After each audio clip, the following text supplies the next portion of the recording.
There. So today we are here with Kim Brophey, and I'm so happy that you have joined us today. And we have a lot to talk about and catch up with, don't we? Yes, we do. So we met, gosh, when was it? Probably 13, 14 years ago at Holy, some of the, was it at the APDT conference? probably. Yeah. Yep. And we did a lot of different things together, and we've always been really passionate about dog behavior and talking about it and sharing that, sharing. And we've always had hour-long conversations, which is great, talking about kids, talking about lots of stuff. Yep. And yeah, so share with everybody some of your background and what you're up to.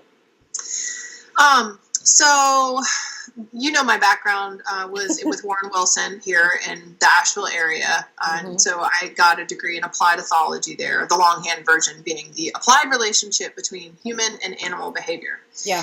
And so kind of bringing that to the dog behavior and training arena, I think gave me a little bit of a different perspective than is commonly held, in that it took me a while to kind of formulate these thoughts and figure out what it was that's different in this country, particularly than other countries, and looking at companion animal behavior. But we tend to be very human-centric in our starting point when we look at animal behavior, like dog behavior. It almost starts with a fundamental tenet, value, idiom that we have the right to change their behavior in any way we want. How then do we go about doing it? And Right. So kind of the whole field that I found myself in after school was how do we change behavior? Right. And how do we change behavior humanely? Thank goodness, Oh, was yes. becoming the new conversation. But one step further from that, to me, I was stumbling before I even got to the how part so often of why and if this was an okay thing to be expecting or asking the animal to do. So, all right, really great. We have these humane ways to teach behaviors that humans want their dogs to do. But is it fair to be asking those things in the first place? Oh, I love it. Yeah. That's kind of where I kept getting stuck. And so I kept going back to other fields to get the answers because I wasn't finding them in ours, Jennifer. And so I was finding answers in zoology, for instance, when you can't go in and throw the same set of assumptions onto a wild animal, and even if they are in captivity, it just doesn't work out so well. And so I was finding really great answers to some of the questions I was looking for in fields from evolutionary biology to conservationism to neuroethology, epigenetics, human psychology. And it started to build more confidence that there were some things that needed to be said in our field. I couldn't figure out for a very long time how to formulate all those pieces and what I had to say and what would be the most helpful way to say it. Because I know of no one in our industry, regardless of what their taste is and techniques, that's doing this because they don't love dogs, because they're doing it because they're trying to do harm. I think we all care, no matter what flavor we're bringing to the table. And we may have our differences about how we go about those things. What my hope is that this legs model, the legs system, can become the bedrock for a new conversation for all of us, regardless of the icing or the specifics or our tastes. I may have my opinion about those things, but that's not my endeavor at this moment. At this moment, what I want to do is integrate all of these components for like a new starting point for the pet industry on the whole. That if we can at least all agree that learning matters, environment matters, genetics matters, self matters, and then start asking some more difficult questions by taking a step back, maybe we can move forward together in a new way as opposed to arguing about techniques so much. Oh, yeah. Well, you have your work cut out for you. And as always, I love listening to everything you're saying here because I, like I said, I remember our conversations and you always made me think about things differently. And to see this come into action, to see the legs program that you have, which I'm excited to learn more about, and everything you're doing, it really, that must make you must be very proud of where you are right now and the progress that you're making, and how can we those of us in the field and beyond this field, how can we help you? How can we help and support all that you're doing? Well, I really, I'm grateful to be here because for me, it means that we are in a position to actually change the industry. And putting all this out there, putting the TED Talk out there, putting legs out there, you never know how it's going to be received. And kind of worst fears had me thinking that there would be a lot more resistance because it is challenging some paradigms and some subconsciously operating agreements that we have, some ideas about a dog's place. Right. And the common held belief that it is our job and we are a failure then if we don't do the job to modify the behavior according to how our clients want it. Yeah. Yeah. Which is a real sticking point that needs to be addressed, right? We need to humble ourselves, look at the dog as a biological animal as any other species, and start working with the dynamic reality of these moving parts of legs. And so I'm excited, more than proud. I'm just excited to be here because it means that all of the work and the organization is finally being put out there. And what people can do is they can learn about this just simply by watching the TED Talk. You'll find if it resonates with you.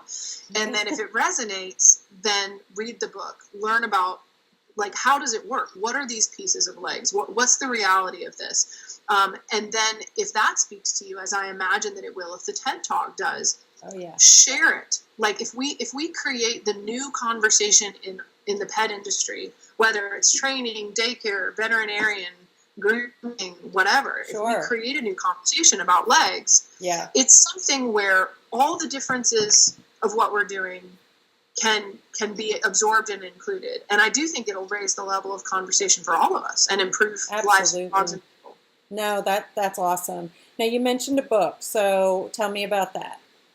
So the book is Meet Your Dog. Have you gotten a copy of it yet? I have not. You know, I really, literally, I was so excited to see the TEDx talk, and it blew me away. It blew me away. Like, it brought tears, it brought joy, it brought excitement, because I know how passionate you are, and I know how important this is.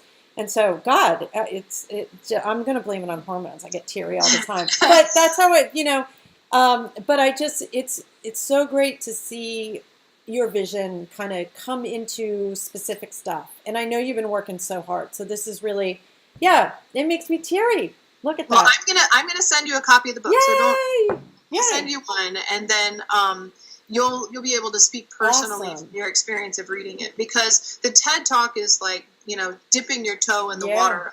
Where the book is the deep dive. And the TED Talk talks about one specific point that I make in a few different ways in the book about making dogs feel violated. But it's just one example of how I feel we have painfully misunderstood them.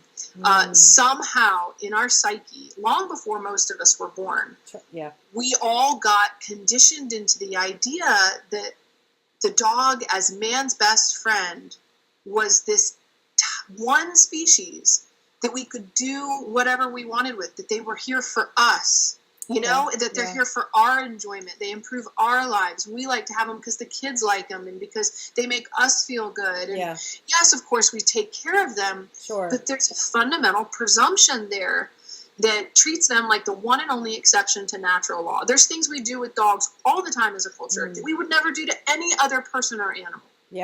It's amazing. I mean, you wouldn't do it to your cat, you wouldn't think you'd get away with it with a horse or even a hamster or a pet snake, or a child or a partner or a friend. And yet we do it with our dogs like it's nothing. So I feel like when you read the book and glean the bigger picture of it, I think you'll appreciate where I'm headed with this. Absolutely. And what I want to do is create, every industry has its market disruptor. Like you and I grew up with Blockbusters, right? There's no Blockbusters anymore. I know. Because now we have streaming, so they're all boarded up. I want legs to be the market disruptor for our field. I want it to be that from here forward, we have a pendulum shift in a new direction. That's not about so-and-so's dog training technique. This isn't about someone being such an amazing dog whisperer. This is about getting super real, super honest, Yeah. and super scientific and pragmatic, Mm-hmm. and doing it in a way that's accessible and useful, not just for other professionals, but for dog owners too. Yes, so important, isn't it? Because if we don't provide education and that information there, we're limited. We're Yeah. missing a lot of the puzzle there. So no, Yeah, that's awesome. we have to get buy-in from the public. And Yes. so I wrote the book. It took me a while to decide whether I was writing it for my peers Right. or for the public. And I finally decided to write it for the public because I felt like a lot of the times when we keep writing books for each other, we're like kind of beating our head against the wall, trying to convince each other to do it different. And I felt like if I could write it in a way that made sense to every person who loved a dog, that then the pressure would be grassroots coming from the people back onto the industry that said, we could do better. Yeah. Are you thinking about my dog's environment when you're training my dog? Are you asking these questions? Are you thinking big picture and whole animal? You're empowering them too. Are you what? You're empowering them too to know to ask these things. I think so many times people don't even know, and that's an interesting point. They don't even think to ask these things. Now, if someone were working with your child, you might think to ask 20 million questions, but it's people don't with their dog. They blindly, so I think it's a great awareness point, and it's something that's so critical. So I love that you did it for the public. And the authority piece, like you said, and as parents, I've done it too, where I'm like, oh, well, the doctor said, okay, but you stop and you think about it and put it through a practical filter, and we can't just take everything as face value. Yes, we want people to advocate for their dogs, like you talk to people about with this whole Dog Aware program, which I love to see as the evolution of Family Paws and dog bite prevention is, let's advocate and educate for what does it mean to raise a new generation of people who understand what is actually happening, who care, and are changing and taking responsibility for their own behavior in light of that understanding, as opposed to desensitizing a dog to being manhandled by children. I'm not a fan of that. I think there's so many recommendations, and that's one thing Family Paws has done. Is we look at all the routinely recommended things and we go, does that even work anymore? And what is that logic based on? And whose comfort level? Who's comfortable here? And what are we teaching? And what is the long-term effects of this expectation? Because if it doesn't, a lot of times, I think it's horrible that people go, if you ask someone, how did you prepare for your dog for children? You and I both know what this answer is going to be. Pull its hair, grab its tail, take its food away, all this stuff that is absolutely not what we want our children to be thinking is okay. And why should we? It's wrong. It's wrong on so many levels. So I knew we'd be totally in sync. That's the thing, and you and I could have gone off and sang from the rooftops a decade ago about this, and clearly still can. But those are the types of things. It's like when you say, "Well, you have to socialize a dog to tolerate being pet by any person on the street." They are not a free fuzzy prostitute. It's not okay. What? No, I totally know. And going back to something you were saying, because it was interesting. I listened to.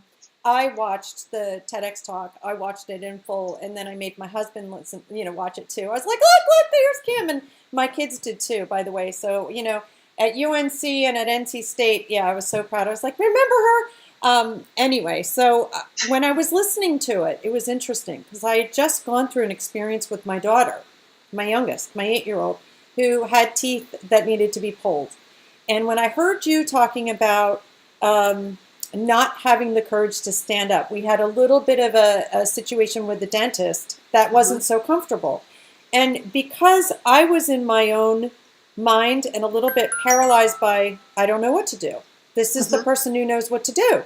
I don't know what to do.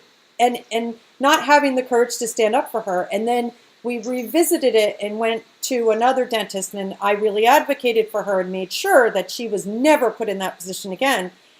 It all resonated with me on so many levels, your talk, and it's not just parents and children and dog friends and owners and whatever, not owners. I don't even know what to call people.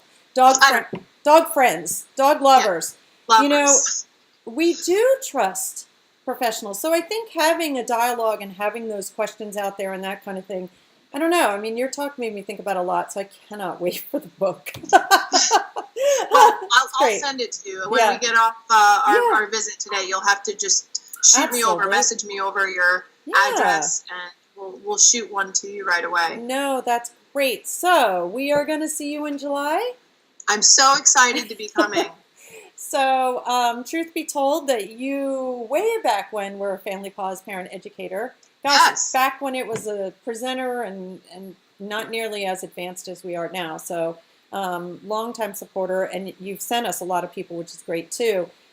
So, I'm so happy to have you speaking at our conference, and you're the perfect evening guest for dinner. And wow, I'm just so excited. Our theme is creating dog-aware generations, and as soon as I heard the talk and everything, I was like, yeah, I know who our dinner speaker is going to be. This is it. This is going to be, I think, the moment that we all look back on, kind of like we did with Culture Clash years ago. This is the next wave, I feel like, is happening. And it's not just about what I'm doing. I feel like there have been people coming forward, and their voices have been getting stronger. Mark Beckoff's new book, which is also out this month, is really asserting a lot of the same things and taking the same position. It's called Canine Confidential. And I think we're going to find that the reverberation of this voice is going to be profound and echoing for a long time to come. So glad. Ready for that change. That's awesome. Yep. Well, I know you have a busy day, and gosh, it's been great visiting with you. So leave us your information. Where can people reach you? So you can get in touch with us directly via our website. It's dogdoorbehaviorcenter.com. Mm-hmm. And then the book has a website for people who want more info on that. It's meetyourdogbook.com. Okay. And of course, the TED Talk is called The Problem with Treating a Dog Like a Pet. That's on TEDx UNCA. But if you just search Kim Brophey and the title of the talk, even Kim Brophey, it'll come up. Everything about that talk, I was just so impressed. You presented it, delivered it beautifully, and wow, it was so good. It was fun, and it was also one of the hardest things I've ever done, because I didn't know when I agreed to do it, you have to memorize them completely, my so goodness. It has to be word for word. Well, you did it, and you did a great job doing it, and you conveyed it so well. So thank you so much, and I'm so glad to reconnect, and we will see you in July. Sounds great. All right.